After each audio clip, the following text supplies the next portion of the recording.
മാതാപിതാക്കന്മാരെയും കുഞ്ഞനന്മാരെയും ഒരു ക്ഷേത്രത്തിന്റെ ഉത്സവവുമായി ബന്ധപ്പെട്ട പ്രഭാഷണം നിങ്ങൾക്ക് എല്ലാവർക്കും അറിയാം. 1 മണിക്കൂറിനുള്ളത് എന്നോട് സംഘാടകർ ആവശ്യപ്പെട്ടിരുന്നത് 1.5 മണിക്കൂറിലേക്ക് പ്രഭാഷണം നടത്തും. എന്നാൽ ഇതുവരെയുള്ള പരിപാടികളെല്ലാം ഭംഗിയായി നടന്നതിന് ശേഷം നല്ലൊരു ഗാനമേള ആസ്വദിച്ച് ഇവിടുന്ന് പോകാനായി തയ്യാറായിരിക്കുന്ന നിങ്ങളോട് അത്തരമൊരു ദ്രോഹം ചെയ്യാൻ ഞാനില്ല. അതുകൊണ്ട് എന്നാൽ ക്ഷേത്രാചാരപ്രകാരമുള്ള പ്രഭാഷണം നിർബന്ധമായതുകൊണ്ട്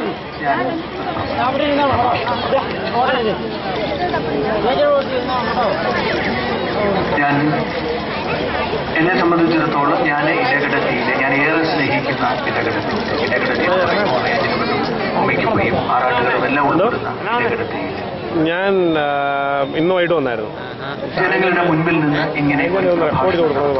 അപ്പൊ ഞാൻ ഒന്ന് റെക്കോർഡ് ചെയ്യാൻ പറ്റുമെന്ന് എനിക്ക് ജീവിതത്തിലെ പല മേഖലകളിലും പല രാജ്യങ്ങളിലുമൊക്കെ യാത്ര ചെയ്തിട്ടും പല പരിപാടികളിലും പങ്കെടുത്തിട്ടുണ്ടെങ്കിലും ഇടകടതയിൽ നിന്ന് ഇങ്ങനെ ഒരു പ്രഭാഷണം നടത്തുമ്പോണ്ടാകുന്ന ഒരു ചേട്ടാ ഞാനിതൊന്ന് ഇവിടെ ഒന്ന് വെച്ചോട്ടെ കാരണം ഞാൻ ഏറ്റവും സ്നേഹിക്കുന്ന വാക്ക് തന്നെ ഇടകടത്തി എന്ന വാക്കാണ്. കാലൊന്നും മാറ്റി ചേട്ടാ. എപ്പോഴൊക്കെ എനിക്ക് അവസരങ്ങൾ കിട്ടിയിട്ടുണ്ടോ അപ്പോഴൊക്കെ ഞാൻ ഇടകടത്തിയുടെ മാഹാത്മ്യം ലേഖനമായും മറ്റും എഴുതിയിട്ടുണ്ട്. ഇടകടത്തിയുടെ മാഹാത്മ്യം എന്ന പേരിൽ തന്നെ ഞാനൊരു ലേഖനം എഴുതിയിട്ടുണ്ട്. ഇന്റർനെറ്റൊക്കെ വായിക്കുന്ന എന്റെ സുഹൃത്തുക്കൾക്ക് അറിയാം. ഇപ്പോൾ എന്നോട് ഒരാൾ സംസാരിക്കുകയും ചെയ്തിരുന്നു. പിന്നെ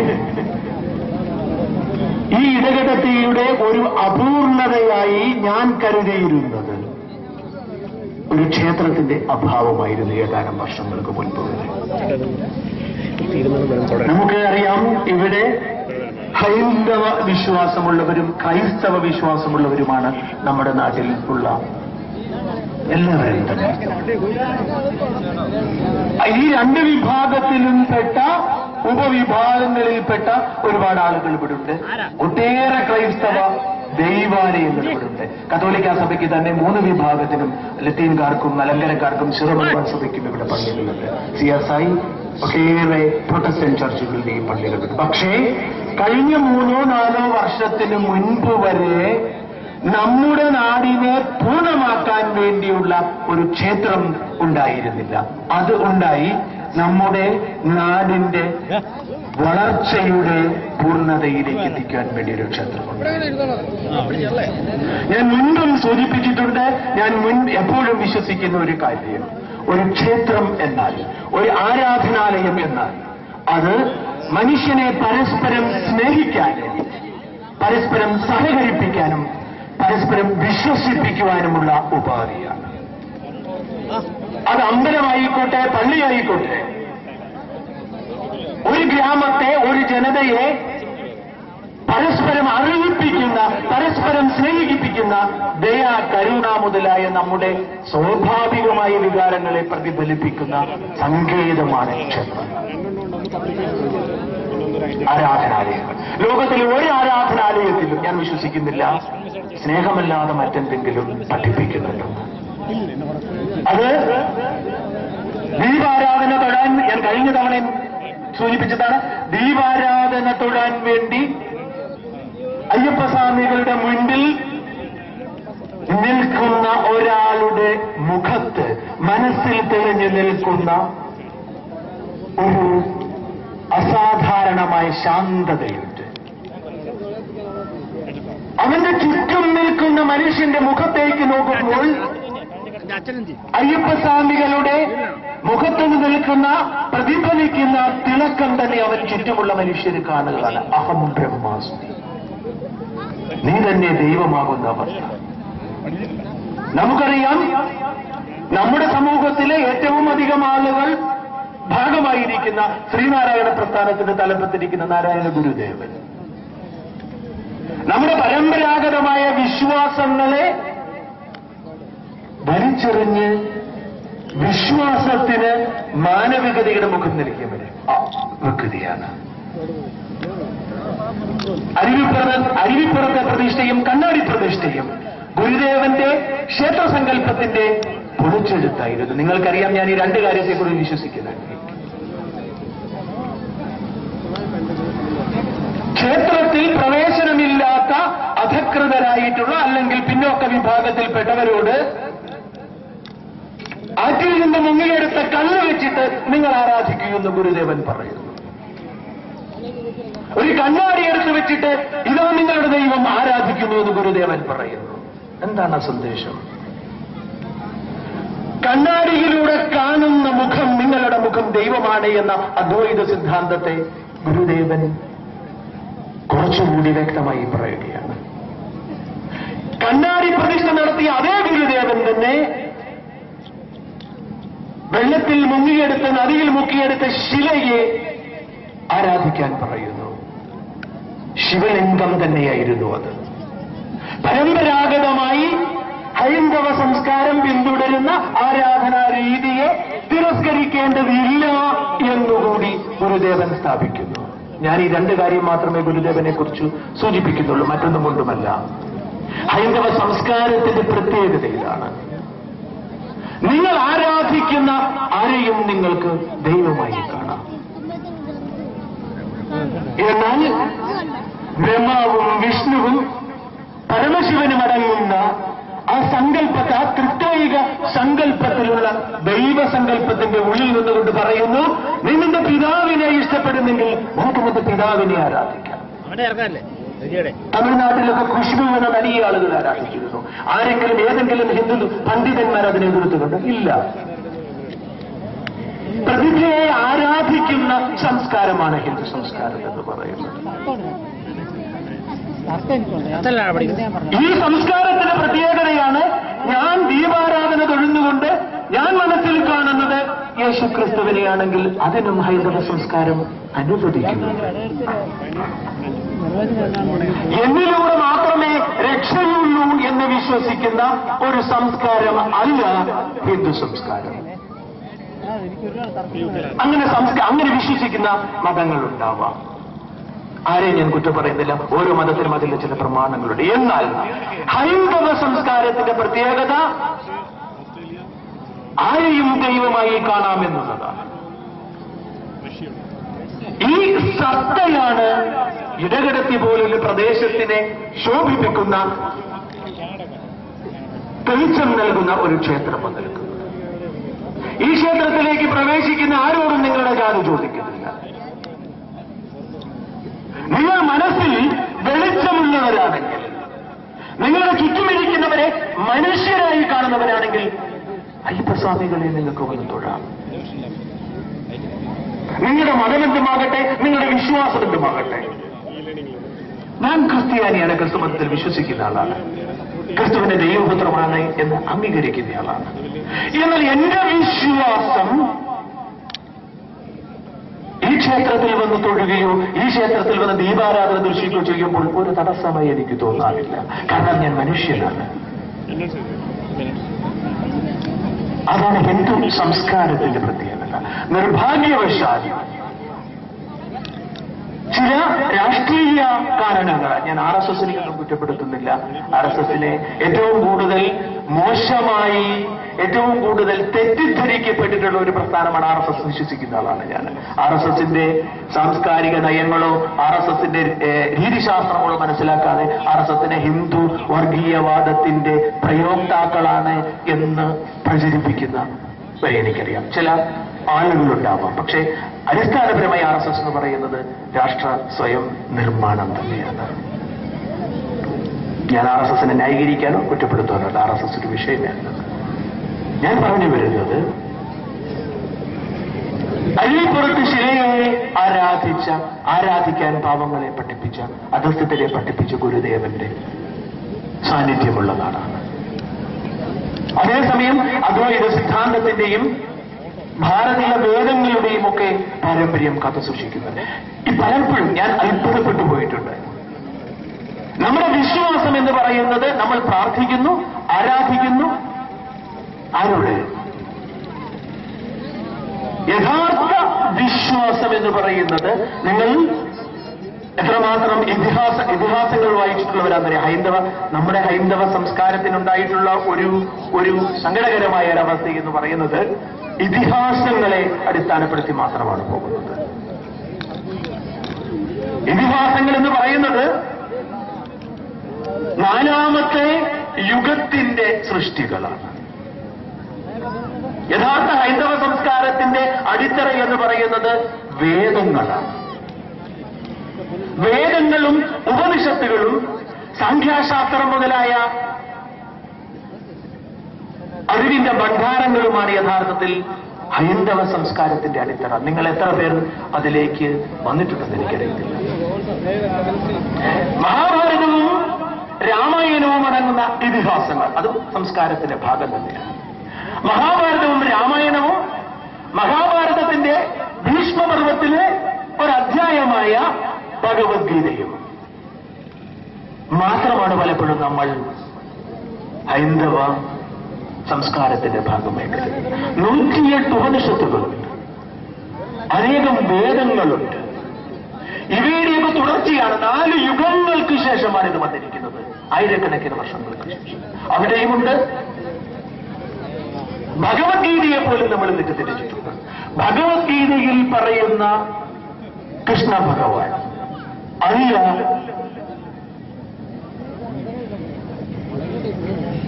വാസ്തവത്തിൽ നമ്മുടെ ഉള്ളിലുള്ള നമ്മൾ പ്രചരിപ്പിക്കുന്ന കൃഷ്ണ ഭഗവാൻ.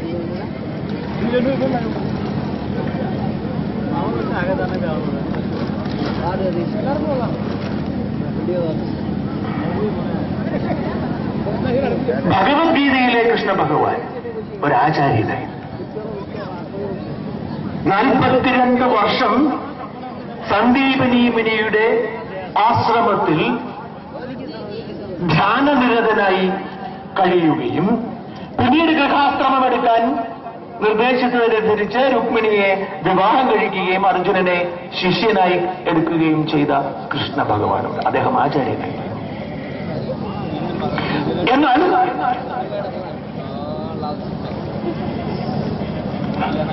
പിന്നീട് വരുന്ന ഭാഗവതവും ഭഗവത്ഗീതയും രണ്ടാണ് എന്ന് നിങ്ങൾക്കറിയാമെന്ന് എനിക്കറിയാം. പിന്നീട് വരുന്ന ഭാഗവതത്തിൽ കൃഷ്ണ ഭഗവാനെ വരച്ചു കാണിക്കുന്നത്, നിങ്ങൾ ഭഗവത്ഗീതയും ഭാഗവതവും ഒക്കെ സൂക്ഷിച്ചു വായിച്ചിട്ട് നിങ്ങൾക്കറിയാൻ പറ്റും. വരച്ചു കാണിക്കുന്നത് മഹാവിഷ്ണുവിന്റെ അവതാരമായ കള്ളക്കാമുകനായ കൃഷ്ണനെയാണ്. ഒരുപാട് കാമുകിമാരുള്ള രാധയെ കൃഷ്ണനും രാധയും എന്ന് നമ്മൾ കേൾക്കുന്നു. ഈ കൃഷ്ണ ഭഗവാൻ ഉണ്ടാവുന്നത് ഭാഗവതത്തിലാണ്, ഭഗവത്ഗീതയിലല്ല. നിങ്ങൾ വിശ്വസിക്കുമെന്ന് എനിക്കറിയില്ല, ഭഗവത്ഗീതയിൽ രാധ എന്ന് പറയുന്ന ഒരു വ്യക്തി പോലും പരാമർശിക്കപ്പെടുന്നു. അപ്പോൾ ഭഗവാൻ കൃഷ്ണനെ ഭാഗവതത്തിന്റെ അടിസ്ഥാനത്തിൽ മാത്രം വീക്ഷിക്കുമ്പോൾ പിന്തള്ളപ്പെടുന്നത് ഹിന്ദു സംസ്കാരം മുൻപോട്ട് വെച്ച, ഞാൻ ഭാഗവതത്തിന്റെ അടിസ്ഥാനത്തിലുള്ള കൃഷ്ണനെ ചിത്രീകരിക്കുന്നതിനെ എതിർക്കുകയില്ല. ഭാഗവതവും ഹിന്ദു സംസ്കാരത്തിന്റെ ഭാഗമാണ്. എന്നാൽ ആചാര്യനായ കൃഷ്ണ ഭഗവാനെ നമ്മൾ മറന്നുപോകുന്നു. ജീവിതത്തിന്റെ സഹോദരന്മാരോടും സുഹൃത്തുക്കളോടും യുദ്ധം ചെയ്യാൻ വയ്യാത്ത മാനസികാവസ്ഥയിൽ തളർന്നിരിക്കുന്ന അർജുനനോട് കൃഷ്ണ ഭഗവാൻ ഉപദേശിക്കുന്നു. അതാണ് ഭഗവത്ഗീത. സർവവേദ സംഗ്രഹമെന്നാണ് ഭഗവത്ഗീതയെ പറയുന്നത്. എല്ലാ വേദങ്ങളുടെയും സംഗ്രഹമാണ്. അതിലെല്ലാം ഉണ്ട്. സംസ്കാരങ്ങളുടെ അടിത്തറ മുഴുവനുണ്ട്. ഞാൻ ആരെയും തെറ്റിദ്ധരിപ്പിക്കാനോ ഇതൊരു ഒരു ആശയം എന്ന രീതിയിൽ പറഞ്ഞു. ഞാൻ പറഞ്ഞു വരുന്നപ്പോൾ ഒരു ക്ഷേത്രം എന്ന് പറയുന്ന സങ്കല്പം, ആ ഒരു ദൈവിക സങ്കല്പത്തെ ചുരുക്കി വയ്ക്കുമ്പോൾ ഹിന്ദു സംസ്കാരം എന്ന് പറയുന്ന മഹത്തായ സംസ്കാരം തിരസ്കരിക്കപ്പെടുന്നു എന്നുള്ളതാണ് ഞാൻ പറഞ്ഞു വരുന്നത്. ഹിന്ദു സംസ്കാരത്തിന്റെ പ്രത്യേകത ഞാൻ പറഞ്ഞല്ലോ, നമുക്കാരെയും ആരാധിക്കാം. അവിടെ ഒരു പ്രത്യേകതയുണ്ട്. ഞാൻ അപ്പം വേദത്തിന്റെ പ്രസക്തി വരുമ്പോൾ പ്രാർത്ഥന അഥവാ യാചന ഇല്ല. നമ്മളെല്ലാവരും പ്രാർത്ഥിക്കുകയാണ്. വേദങ്ങളിൽ പ്രാർത്ഥിക്കാൻ പറയുന്നില്ല. പ്രാർത്ഥന അല്ലെങ്കിൽ യാചന ദൈവം ആഗ്രഹിക്കുന്നില്ല. ഉപാസനയാണ് ദൈവം ആഗ്രഹിക്കുന്നത്. എന്ന് വെച്ചാൽ നിങ്ങൾ ദൈവത്തിലായിരിക്കുക, നിങ്ങൾ ഈശ്വരനിലായിരിക്കുക, നിങ്ങൾ നിങ്ങളിലായിരിക്കുക. ഇതാണ് വേദം ആവശ്യപ്പെടുന്നത്. നമ്മുടെ ആവശ്യങ്ങൾ പറയുന്ന ദൈവമല്ല. അത് പിൽക്കാലത്ത് നമ്മുടെ മതം ഒരു വ്യവസ്ഥാപിത രൂപത്തിലേക്ക് വരികയും മറ്റു മതങ്ങളുടെ സ്വാധീനം ഉണ്ടാവുകയും ചെയ്തപ്പോൾ വന്നൊരു വ്യതിചലനമാണ് പ്രാർത്ഥന എന്ന് പറയുന്നത്. നിങ്ങൾ പ്രാർത്ഥിക്കണ്ട. നിങ്ങളുടെ എല്ലാ കർമ്മങ്ങളും ഈശ്വരൻ കാണുന്നു. ഓരോ മനുഷ്യനും ഓരോ കർമ്മങ്ങളുണ്ട്. പ്രപഞ്ചത്തിന്റെ ഓരോ സൃഷ്ടിക്കും ഓരോ കർമ്മങ്ങളുണ്ട്. എല്ലാ മൃഗങ്ങളും ഒരുപോലെയല്ല പെരുമാറുന്നത്. ഒരു സിംഹം നടക്കുന്നത് പോലെയല്ല മറ്റൊരു സിംഹം നടക്കുന്നത്. ഒരു മനുഷ്യൻ സംസാരിക്കുന്ന പോലെയല്ല മറ്റൊരു മനുഷ്യൻ സംസാരിക്കുന്നത്. പ്രപഞ്ചത്തിന്റെ ഓരോ സൃഷ്ടിക്കും ഒരു കർമ്മമുണ്ട്. ആ കർമ്മം നമ്മൾ നിർവഹിക്കുക. കർമ്മം എങ്ങനെ നിർവഹിക്കണം? ധർമ്മത്തിൽ അധിഷ്ഠിതമായി നിർവഹിക്കണം. വേദങ്ങളിൽ കൃത്യമായി പറയുന്നു, ധർമ്മത്തിൽ അധിഷ്ഠിതമായി നിർവഹിക്കണം. എന്താണ് ധർമ്മം? നിങ്ങൾക്ക് ഭയമില്ലാതെ, ലജ്ജയില്ലാതെ, ആശങ്കയില്ലാതെ, നാണമില്ലാതെ ചെയ്യാൻ പറ്റുന്നതെന്തും കർമ്മമാണ്. ചോദ്യം, നമ്മുടെ കൗമാരങ്ങൾ പ്രണയിക്കുന്നു. തെറ്റാണോ? ശരിയും തെറ്റുമുണ്ട്. നിങ്ങൾ ഒളിച്ചു പ്രണയിക്കുന്നെങ്കിൽ, നിങ്ങൾ നാണത്തോടുകൂടി പ്രണയിക്കുന്നെങ്കിൽ, നിങ്ങൾ ലജ്ജയോടുകൂടി പ്രണയിക്കുന്നെങ്കിൽ, ആശങ്കയോടുകൂടി പ്രണയിക്കുന്നെങ്കിൽ അത് കർമ്മമല്ല. നിങ്ങളുടെ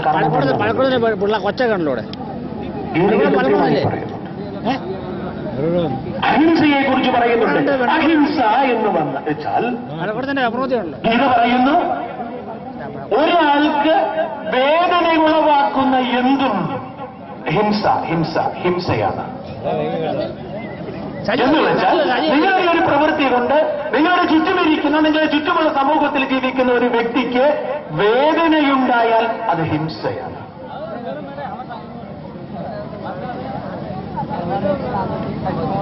വളരെ രസകരമായ ഒരു കാര്യമുണ്ട്. ഹിംസയെ കുറിച്ച് പറയുന്നിടത്ത് വേദങ്ങൾ എടുത്തു പറയുന്ന ഒരു കാര്യമുണ്ട്. ശ്രദ്ധിച്ച് കേൾക്കേണ്ടതാണ്. നിങ്ങൾ മക്കളെ ശകാരിച്ചാൽ, നിങ്ങൾ മക്കളെ അടിച്ചാൽ അവർക്ക് വേദനയുണ്ടാകും. അത് ഹിംസയാണോ? അല്ല. എന്ന് മാത്രമല്ല, വേദം പറയുന്നു, മക്കളെ നല്ല നിലയിൽ വളർത്തുന്നതിന് വേണ്ടി അടിക്കാതിരിക്കുന്നത് ഹിംസയാണെന്ന്. എന്താണ്? കർമ്മം ചെയ്യുക. അടുത്തത് കർമ്മഫലം അനുഭവിക്കുക. കർമ്മം ചെയ്യുന്ന എല്ലാ വ്യക്തിക്കും കർമ്മഫലമുണ്ട്. ചിലർക്ക് അപ്പോൾ തന്നെ കർമ്മഫലം ലഭിക്കും. നിങ്ങളൊരു വാഴ നട്ടാൽ 8 മാസം കഴിഞ്ഞോ 9 മാസം കഴിഞ്ഞോ 6 മാസം കഴിഞ്ഞോ ആയിരിക്കും നിങ്ങൾക്ക് വാഴക്കൊടി ലഭിക്കുന്നത്. വാഴ നടുക എന്ന കർമ്മത്തിന്റെ ഫലത്തിന് അത്രയും സമയം. എന്ത് പ്രവർത്തിക്കും ഒരു കർമ്മഫലമുണ്ട്. ഇത് മനുഷ്യ ജീവിതത്തിന്റെ പ്രത്യേകതയാണ്. കർമ്മം ചെയ്യുക, കർമ്മഫലം അനുഭവിക്കുക. ചില കർമ്മഫലങ്ങൾ വീണ്ടും വരും. ഒരു മനുഷ്യന്റെ ആയുസ്സിൽ അവന്റെ കർമ്മഫലം ലഭിക്കാതെ വരാം. അതിനുള്ള ആയുസ്, അവനൊരു കർമ്മം ചെയ്തു, കർമ്മത്തിന്റെ ഫലം ലഭിക്കാൻ വയ്ക്കാം. അതിലേക്ക് വരാൻ അതിന്റെ കർമ്മം കൃത്യമായി ചെയ്യുക, ധർമാധിഷ്ഠിതമായി ചെയ്യുക. എല്ലാവരും കർമ്മം ചെയ്യുന്നു. നിങ്ങളിപ്പോൾ ക്ഷേത്രാങ്കണത്തിൽ ഇരുന്നു കൊണ്ട് കേൾക്കുന്ന പ്രസംഗവും നിങ്ങളുടെ കർമ്മത്തിന്റെ ഭാഗമാണ്. ഞാൻ പറയുന്ന പ്രസംഗം എന്റെ കർമ്മത്തിന്റെ ഭാഗമാണ്.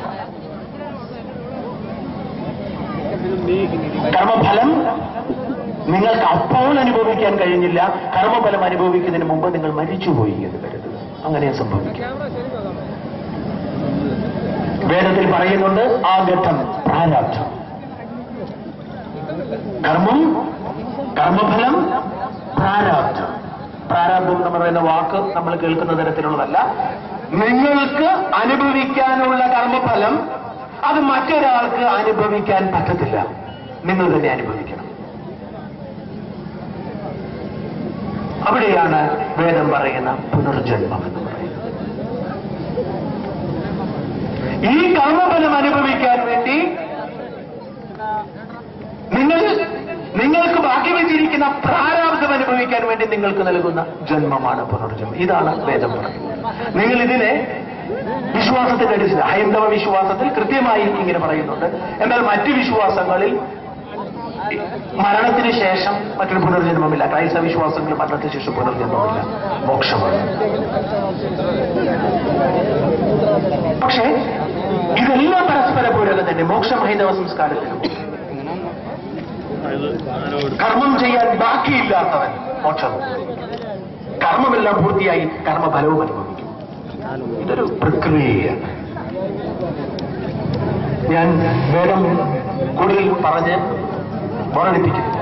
അപ്പൊ ഈ ഒരു രീതി നമ്മൾ അനുഭവിക്കേണ്ടത് കർമ്മഫലം, നമ്മളുടെ കർമ്മം നമ്മൾ തീരുമാനിക്കുന്നു, നമ്മുടെ കർമ്മഫലവും നമ്മൾ തീരുമാനിക്കുന്നു, നമ്മളുടെ പുനർജന്മവും പ്രാരാബ്ധവും നമ്മൾ തീരുമാനിക്കുന്നു.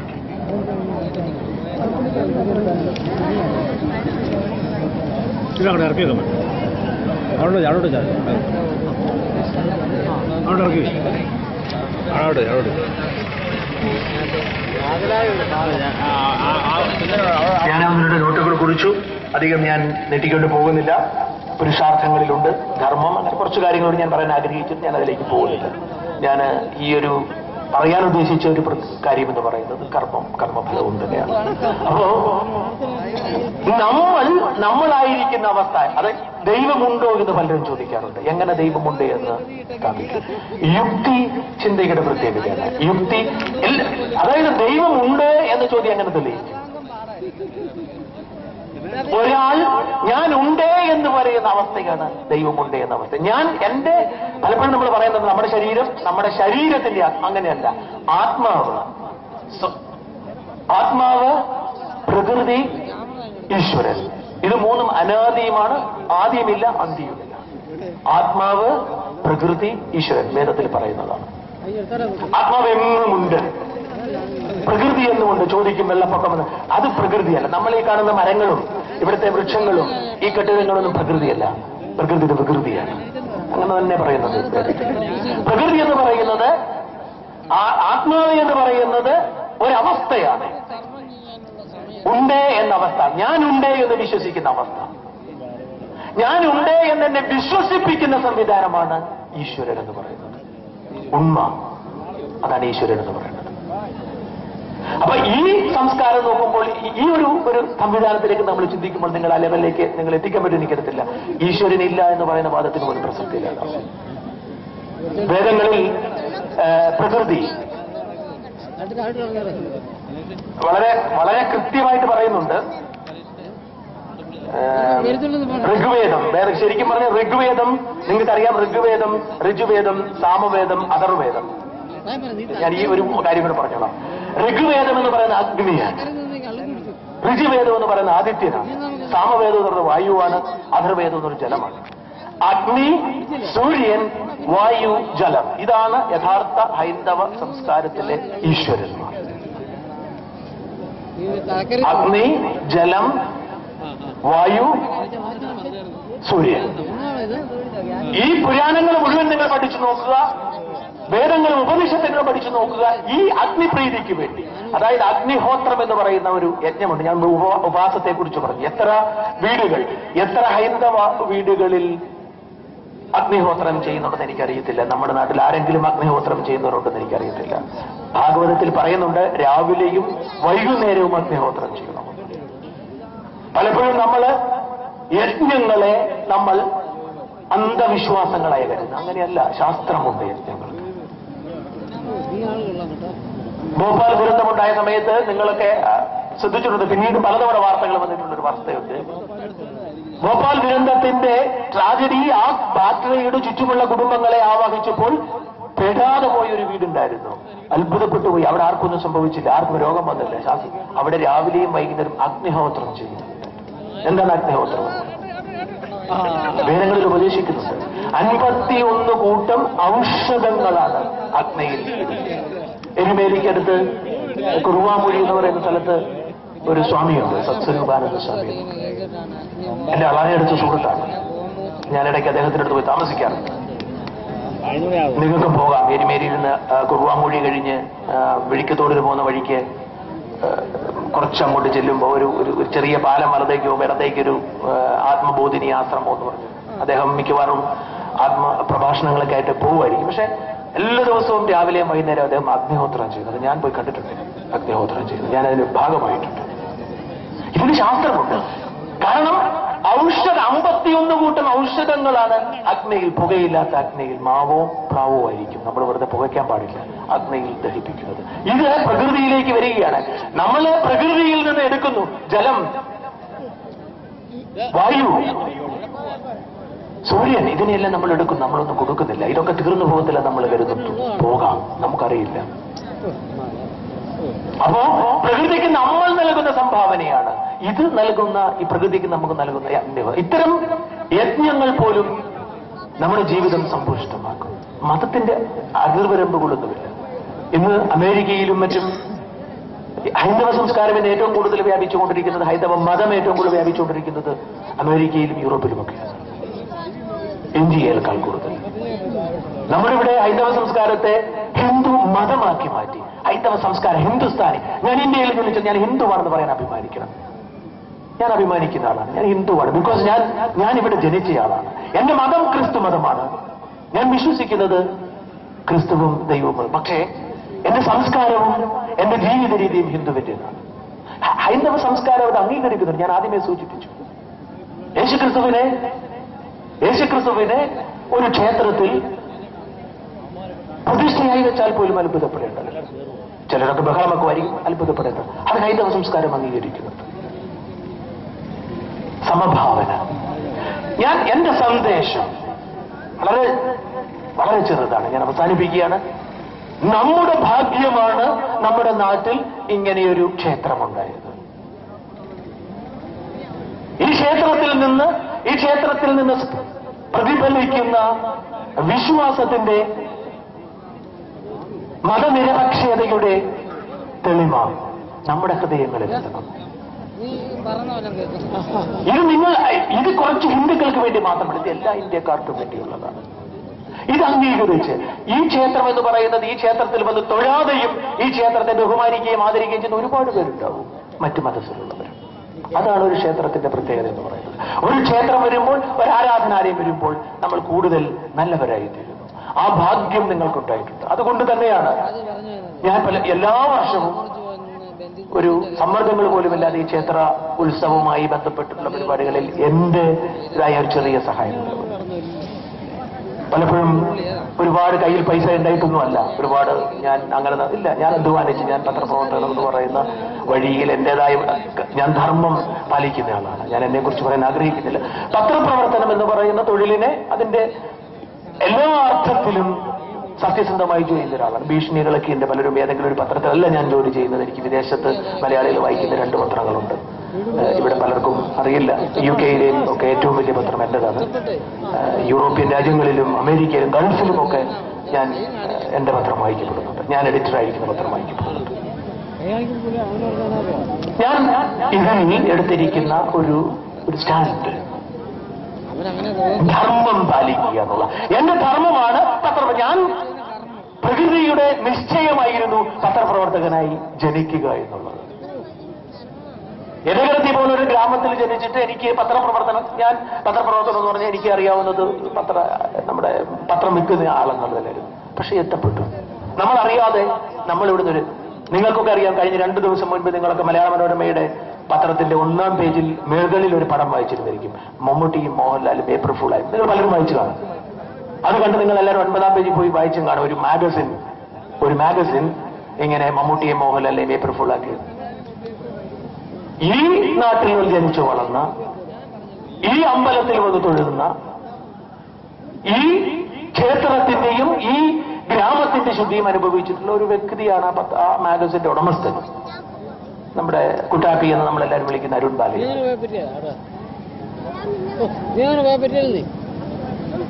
ഞാൻ സാധാരണഗതിക്ക് പത്രം വായിച്ച 1-ാം പേജ് മുതൽ വായിക്കുന്ന ആളാണ്. പക്ഷെ അന്ന് ഞാൻ 1-ാം പേജ് കണ്ടിട്ട് ഇത് കണ്ടപ്പോൾ ഞാൻ ആദ്യം ആ പേജിൽ പോയി ആ വാർത്തയാണ് വെച്ചത്. അത് മാഗസിൻ കണ്ടപ്പോൾ എനിക്ക് മനസ്സിലായി കുട്ടാപ്പി എന്നോട് പറഞ്ഞിരിക്കുന്നത് മാഗസിൻ തുടങ്ങുന്നത്. ഞാൻ പറയുന്നത് മമ്മൂട്ടിയെയും ഞാൻ അത്ഭുതപ്പെട്ടു. പക്ഷെ മമ്മൂട്ടിയോട് മോഹൻലാലും മമ്മൂട്ടിയോടൊക്കെ സംസാരിച്ചിട്ട് കുട്ടാപ്പി മാഗസിന്റെ പുതിയ മാഗസിൻ തുടങ്ങിയപ്പോൾ അതിന്റെ പ്രചരണത്തിന് വേണ്ടി ചെയ്തൊരു രീതിയാണ്. സക്സസ് ആയി. കുട്ടാപ്പി എന്ന് കണ്ടപ്പോൾ കുട്ടാപ്പി പറഞ്ഞു ഒരു 2 ലക്ഷം കോപ്പി ഈ വാർത്തയുടെ പേരിൽ ആളുകൾ ചേർന്നു. 2 കൊല്ലത്തേക്കുള്ള പരസ്യങ്ങളുമായിരുന്നു. എനിവേ, നമ്മുടെ നാട്ടിൽ നിന്ന് ഞാൻ ഒരു പത്രപ്രവർത്തകനായിരുന്നു. നിങ്ങൾക്കെല്ലാം അറിയാം. വിശ്വൻ ചേട്ടന്റെ അക്കരയിലെ പറമ്പിൽ നിന്ന് പണി കഴിഞ്ഞിട്ട് തോർത്തുമുണ്ടെടുത്തുകൊണ്ട് ഞാൻ ഇതിലെ കടന്നു പോകുമായിരുന്നു. ഈ ക്ഷേത്രമില്ല SNDP. ഈ SNDPയിൽ ഞാൻ പ്രസംഗിച്ചിട്ടുണ്ട് ആ കാലത്ത്. ഞാൻ കൂലിപ്പണിയെടുത്ത് ജനിച്ച് ജീവിച്ചു. ഞാനത് പലയിടത്തും പറയാറുണ്ട്. ഞാൻ എഴുതിയിട്ടുമുണ്ട്. ഞാൻ കൂലിപ്പണിക്കാരനായിരുന്ന ആളുകളും എന്റെ പത്രത്തിൽ ഞാൻ എഴുതിയിട്ടുണ്ട്. എന്നെയും കുട്ടാപ്പിയെയും ഒക്കെ പോലുള്ള ആളുകൾക്ക് ഞങ്ങളുടേതായ, ഞാൻ സ്വയം പറയുന്നതെന്ന് ആരും കരുതരുത്, ക്ഷമിക്കുക, ഞാനൊരു സാഹചര്യം കൊണ്ട് പറഞ്ഞതാണ്. എനിക്കും കുട്ടാപ്പിക്കും പലർക്കും ഉണ്ട്. എനിക്കറിയാം 1-2 ലക്ഷം രൂപ ശമ്പളം മേടിക്കുന്ന പലരും ഇടകടത്തി നോക്കിപ്പോഴും പോയിട്ടുണ്ട്. കാരണം ഞങ്ങളൊക്കെ പച്ച മനുഷ്യരായിരുന്നു. ഞങ്ങളൊക്കെ കർമ്മം ധർമാധിഷ്ഠിതമായി ചെയ്ത് ജീവിച്ചവരായിരുന്നു. പ്രതിഫലേച്ഛ കൂടാതെ ചെയ്ത് ജീവിച്ച മനുഷ്യരായിരുന്നു. അത്തരം മനുഷ്യരുടെ ജീവിതത്തിൽ പരാജയം ഉണ്ടാവത്തില്ല. എന്ന് വെച്ചാൽ ഞാൻ എക്കാലവും ജയിക്കുന്നുണ്ടെന്ന് പറയുന്നത് പരാജയങ്ങളും ദുഃഖങ്ങളും നേരിടാൻ കഴിയും. എനിക്ക് ഒരുപാട് പദഭീഷണികൾ ഉണ്ടായിട്ടുള്ള ആളാണ്. ചില വാർത്തകള്, ചില തട്ടിപ്പുകൾ കൊണ്ടിരുന്നതിന്റെ പേരിൽ ഇപ്പോഴും എന്റെ അമ്മയെ വിളിച്ച ആളുകൾ ഉത്തരവ് വിളിക്കാറുണ്ട്. കേസുകൾ ഉണ്ടായിട്ടുണ്ട്. പക്ഷേ കർമ്മം ചെയ്യുമ്പോൾ ഭയപ്പെടാൻ പാടില്ല. ആ ഭയം, ഞാൻ പറഞ്ഞല്ലോ, കർമ്മം ചെയ്യുന്നവൻ ഭയന്നാൽ അത് ധർമ്മമല്ല. അതുകൊണ്ട് ഞാൻ നിർത്തുന്നു, ബോറടിപ്പിക്കുന്നില്ല. എന്റെ പ്രിയപ്പെട്ട നാട്ടുകാരോട് എനിക്കുള്ളത്, പറയാനുള്ളത്, നമ്മുടെ കുഞ്ഞുങ്ങൾ, കാരണം ഈ ഗ്രാമത്തിന്റെ ശുദ്ധവായു, എനിക്ക് തിരുവനന്തപുരം നഗരത്തിലാണ് ഞാൻ ജീവിക്കുന്നത്. എന്റെ ഭാര്യയുടെ ജോലി, എന്റെ പത്രത്തിന്റെ ഇപ്പോഴത്തെ ഓഫീസ് തിരുവനന്തപുരത്താണ്. ആ നഗരത്തിലൂടെ നടക്കുമ്പോൾ അനുഭവിക്കുന്ന ശ്വാസം മുട്ടൽ മറ്റൊന്നും കൊണ്ടുമല്ല. വാഹനം, പുക, വിഷം കലർത്തിയ ഭക്ഷണങ്ങള്, ഇതൊക്കെ കലർത്തും നമ്മുടെ ജീവിതത്തിൽ. നമുക്കതിനുള്ള ഒരു ദൗർഭാഗ്യമില്ല. പലരും ഇപ്പോഴും നമ്മൾ പച്ചക്കറികളൊക്കെ മേടിച്ച്, നമ്മൾ പച്ചക്കറികളൊന്നും ഉണ്ടാക്കുന്നില്ല, വിഷം കലർന്നതാണ്. മലയാള മനോരമ നിങ്ങളൊക്കെ വായിച്ചിരുന്നു. പച്ചക്കറിയൊക്കെ ഉണ്ടാക്കി കഴിക്കാൻ നമുക്കതിനുള്ള സാഹചര്യമുണ്ട്. നമ്മുടെ ശരീരത്തിന്റെ ആരോഗ്യം, നമ്മുടെ മനസ്സിന്റെ ആരോഗ്യം, നമ്മുടെ സൗഹൃദങ്ങളുടെ വലിപ്പം. ഞാൻ ഒരുപാട് സ്ഥലങ്ങളിൽ പോവുകയും ഒരുപാട് രാജ്യങ്ങളിൽ ജീവിക്കും. എനിക്ക് ഇംഗ്ലണ്ടില് ഇപ്പോഴും ഒരു വീടുണ്ട്. ഞാൻ പൊങ്ങച്ചം പറയുന്നില്ല, ഞാനത് പറയാൻ കാര്യം എന്താണെന്ന് വെച്ച് കഴിഞ്ഞാൽ ആ വീടിൽ ഞാൻ ഇട്ടിരിക്കുന്ന പേര് ഇടകടത്തി എന്നാണ്. ഇടകടത്തി ഹൗസ് എന്നാണ്. ഞാനായിരിക്കുന്നത് ഈ ഗ്രാമത്തിന്റെ വിശുദ്ധി കൊണ്ടാണ്. എന്റെ വീടിന്റെ ഒരു 6 വീട് അപ്പുറം താമസിക്കുന്ന ഒരു സായിപ്പ്, അവിടെ അങ്ങനെ ഇംഗ്ലണ്ടിലൊക്കെ ആവുമ്പോൾ അങ്ങനെ അടുത്ത സൗഹൃദമൊന്നും കൂടെ എനിക്ക് എന്റെ വീടിന്റെ തൊട്ട് ചേർന്നിരിക്കുന്ന വീട്ടിലെ സായിപ്പിനെയും മദാമയും മാത്രമേ പരിചയമുള്ളൂ. മറ്റു വീടുകളാരും പരിചയമില്ല. ഒരു സായിപ്പ് നടന്നു പോയപ്പോൾ, പലരും നടന്നു പോകുന്നു, അതിൽ ഒരുപാട് അവരൊക്കെ നടക്കുന്നവരാണ്. വീടിന്റെ മുമ്പിൽ ഇടകടത്തി ഹൗസ് എഴുതി വെച്ചിരിക്കുന്നു. എന്തോ അർത്ഥമില്ലാത്ത വാക്കാണ് ആ സായിപ്പിന് തോന്നി. സായിപ്പ് തിരിച്ച് വീട്ടിൽ ചെന്നിട്ട് ഗൂഗിളിൽ സെർച്ച് ചെയ്തു. ഇന്ന് അങ്ങനെ ഒരു സംവിധാനമുണ്ട്, നമ്മുടെ നാട്ടിൽ എല്ലാവർക്കൊക്കെ അറിയായിരിക്കും. ഗൂഗിൾ എന്ന് പറയുന്ന സംവിധാനത്തിൽ സെർച്ച് ചെയ്ത് എന്ത് കിട്ടും? ഇടകടത്തി ഹൗസ് എന്ന് സെർച്ച്. അപ്പോ അവർക്ക് എന്റെ പേര്, എന്റെ വൈഫിന്റെ പേര്, അങ്ങനെ പല ആളുകളുടെയും കിട്ടി. അങ്ങനെ അവർ തപ്പി പോയപ്പോ ഈ ഷൂസ്ബറി എന്ന് പറയുന്ന ഇംഗ്ലണ്ടിൽ താമസിക്കുന്ന ആള്, ഈ ഇടകടത്തി എന്നുള്ള അഡ്രസ്സുള്ള ആള് എന്റെ വൈഫ് ബോബി അലോഷ്യസ് ആണെന്ന് കണ്ടതോടുകൂടി അവര് അവിടെ ഒരു ഇമെയിൽ അയച്ചിട്ടൊരു കത്ത് അയച്ചു. ഞാൻ നിങ്ങൾ ഡയലോഗുകാരനാണ്. 6ാമത്തെ വീട്ടിലെ ഒരു സ്ട്രോബെറി പൂത്ത് നിൽക്കുന്ന വീട്ടിലെയാണ് ഞാനിങ്ങനെ പോയപ്പോ കണ്ടു. ഇടകടത്തി കണ്ട് അതെന്താണെന്നറിയാൻ വേണ്ടി സെർച്ച് ചെയ്ത് കണ്ടു. ഞാൻ ചോദിക്കണം, ഞാനിത് പറഞ്ഞു വരുന്നത് നമ്മുടെ നാടിന്റെ വിശുദ്ധിയെക്കുറിച്ച് പറയുമ്പോൾ ഞാനൊരു ഉദാഹരണം പറഞ്ഞു അഭിമാനത്തോട്. ഈ ഭാഗ്യം ഇടകടത്തിയിലെ കളരിയിൽ, ഇടകടത്തിയിലെ വായനശാലയിൽ പോയും, ഇടകടത്തിയിലെ ബാലവാടിയിൽ പോയും, ഇടകടത്തിയിലെ പള്ളികളിൽ പോയും, പള്ളിക്കൂടത്തിൽ പോയും, ക്ഷേത്രത്തിൽ പോയും പഠിക്കുകയും വളരുകയും ചെയ്യുന്ന ഒരു വിദ്യാർത്ഥിയും അത്യാവശ്യം കണക്കും, നിങ്ങൾ ശ്രദ്ധിക്കണം കേട്ടോ, കണക്കും മക്കള് കണക്കും ഇംഗ്ലീഷും ഇച്ചിരി പഠിപ്പിക്കണം. ബാക്കിയൊന്നും പഠിപ്പിച്ചില്ലെങ്കിലും കുഴപ്പമില്ല, പിള്ളേർ രക്ഷപ്പെട്ടോളും. പോയാൽ അവർ പരാജയപ്പെടത്തില്ല. നമ്മുടെ പട്ടണങ്ങളിൽ കുഞ്ഞുങ്ങളെ ശ്വാസം മുട്ടിച്ചു കൊണ്ടുകയാണ്. പട്ടണങ്ങളിൽ കുഞ്ഞുങ്ങളെ കാറുകളിൽ കൊണ്ടുവന്നാൽ എനിക്ക് വിഷമം തോന്നാറുണ്ട്. എന്റെ കൊച്ചിനെ എന്റെ ഭാര്യ കൊണ്ടുവന്ന് വീടിന്റെ വെളിയിൽ കറക്കി കൊണ്ടുവന്നിട്ട് വണ്ടി വരുന്നതിന് ഞാൻ പറയുന്നത് പോട്ടെ, ഞാനൊക്കെ 4 പുഴ കടന്നാ വന്നത്. പള്ളിപ്പെടുത്തി ഇപ്പോൾ വായനശാലയിൽ നിന്ന് പോയിട്ട് ഇപ്പോഴും ഞാൻ ഓർക്കുന്നുണ്ട്, വായനശാലയിൽ നിന്ന് തിരിച്ചു പോയിട്ട് പകുതി പുഴയിൽ ഇറങ്ങിയിട്ട് ഒഴുകിപ്പോയേക്കും എന്ന് സംശയം തോന്നിയാണ് തിരിച്ചു വന്ന് വെള്ളം കുറയാൻ വേണ്ടി പുറകോട്ട് നിന്ന് പോയിട്ടുണ്ട്. നമ്മൾ പിള്ളേരെ ഒന്നും അങ്ങനെ വിടണമെന്നല്ല ഞാൻ പറയുന്നത്. പക്ഷേ ഈ മനോധൈര്യമാണ് ജീവിതത്തിൽ എന്തെങ്കിലുമൊക്കെ ആകാൻ പറ്റിയിട്ടുണ്ടെങ്കിൽ, പട്ടിണിയില്ലാതെ ജീവിക്കാൻ പറ്റിയിട്ടുണ്ട്, എണ്ണയാക്കിയത്, കുട്ടാപ്പിയാക്കിയിട്ടുള്ളത്, ഇവിടുന്ന് ഒരുപാട് പേരെ ആക്കിയിട്ടുള്ളത്. അതുകൊണ്ട് ആ സൗഭാഗ്യത്തിലേക്ക് നമുക്കൊരു ക്ഷേത്രം കൂടി എത്തിയിരിക്കുന്നു. പ്രിയപ്പെട്ട സഹോദരിമാരെ, സഹോദരന്മാരെ, നിങ്ങൾ ആരെങ്കിലും മനസ്സിലെങ്കിലും ഞാൻ ഹിന്ദുവാണ്, ഇത് എന്റെ അയ്യപ്പനാണ്, ഇത് എന്റേത് മാത്രമാണ്, അവൻ എന്തിനിവിടെ വന്നിരിക്കുന്നു ചിന്തിച്ചാൽ, ഞാൻ നായരാണ്, ഞാൻ ഈഴവനാണ് എന്ന് ചിന്തിച്ചാൽ, ഈ ക്ഷേത്രം ഇവിടെ എത്തിയതിന്റെ പ്രഥമമായ ധർമ്മം അസ്തമിക്കുകയാണ്. നിങ്ങളുടെ കർമ്മത്തിലെ ധർമ്മമില്ലാതായി പോവുകയാണ്. ഇവിടെ നായരില്ല, ഇവിടെ ഈഴവനില്ല, ഇവിടെ കത്തോലിക്കനില്ല, ഇവിടെ ഓർത്തഡോക്സുകാരനില്ല, ഇവിടെ യാക്കോബക്കാരില്ല, പെന്തക്കോസ്, ഇവിടെ മനുഷ്യനേ ഉള്ളൂ. മനുഷ്യാത്മാവ് അഥവാ ജീവാത്മാവ്, വേദത്തിൽ പറയുന്ന ജീവാത്മാവ് എന്നാണ്. എന്റെ ആത്മാവും നിങ്ങളുടെ ആത്മാവും ഒന്ന് തന്നെയാണ്. ഞാൻ ജനിച്ചത് പച്ച മനുഷ്യനായിട്ടാണ്, നിങ്ങൾ ജനിച്ചത് പച്ച മനുഷ്യനാണ്. വസ്ത്രം പോലും നമുക്ക് പിന്നീട് പ്രകൃതി തന്നതാണ്. ജാതിയുടെ പേരിൽ തിരിതിരിക്കരുത്. മതത്തിന്റെ പേരിൽ നിങ്ങൾ ആരെയെങ്കിലും ഉള്ളിന്റെ ഉള്ളിലെങ്കിലും മറ്റൊരു മതത്തിനെ കുറിച്ച് മതത്തിന്റെ പേരിൽ മോശമായി കരുതിയാൽ, അവൻ ഹിന്ദു ആയതുകൊണ്ട്, അവൻ ഈഴവനായതുകൊണ്ട്, അവൻ മുസ്ലിം ആയതുകൊണ്ട് അവൻ ഇങ്ങനെയേ പെരുമാറുമെന്ന് നിങ്ങൾ ആരെങ്കിലും നിങ്ങളുടെ ഭാര്യയോടോ മക്കളോടോ സുഹൃത്തുക്കളോടോ പറഞ്ഞിട്ടുണ്ടെങ്കിൽ നിങ്ങൾ കർമ്മത്തിലെ ധർമ്മം മറക്കുന്നു. ഈ സന്ദേശം മാത്രമാണ് എനിക്ക് നിങ്ങളോട് നൽകാനുള്ളത്. ഇടകിടത്തിയുടെ യശസ് നമ്മുടെ കൈകളിലാണ്. ഭഗവാൻ അയ്യപ്പന്റെ കൃപ നമുക്കെന്നും ഉണ്ടാവണം. മതത്തിന്റെയോ ജാതിയുടെയോ അതിർവെറുപ്പുകളില്ലാതെ. അത് മാത്രമാണ് എന്റെ പ്രാർത്ഥന, യാചന. ജയ് ഹിന്ദ്.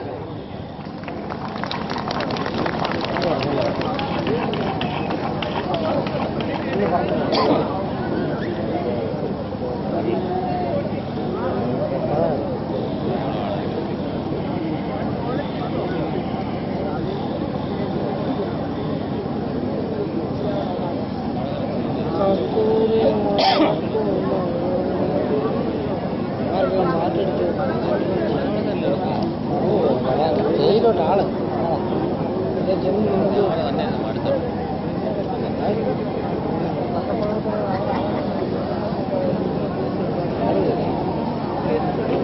കാണുമില്ല.